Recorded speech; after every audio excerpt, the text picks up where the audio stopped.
व्हिडिओमध्ये बघू शकता तुम्ही बेस आणि जो दोरा आहे त्याचा वापर केला आहे मी।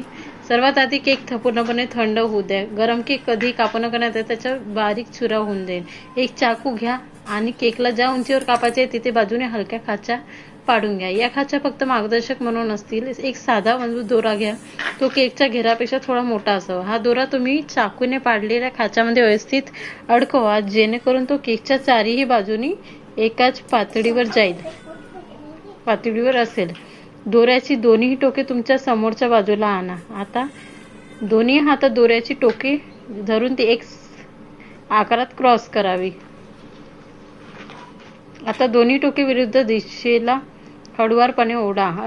जसा तुम्ही दोरा ओढाल तसा तो केकच्या आत शिरत जाईल आणि केकचा लेअर अगदी क्लीन कापला जाईल। कापलेला लेअर हलक्या हाताने उचलून बाजूला ठेवा। तुमचा परफेक्ट केक बेस तयार आहे। अशाच प्रमाणे तुम्ही दुसराही बेसला खाचा पाडून घ्या आणि त्यामध्ये दोरा अटकवून एक आकाराने क्रॉस करून घ्या आणि अलगदपणे तो केक कापला जाईल। अशाच प्रकारे आपण केकचे जे लेअर आहे ते प्लेन अगदी हळुवारपणे 3 प्रकारे करून झाले आहे। बघू शकता कमी जास्त न करता हळुवारपणे निघाले आहे।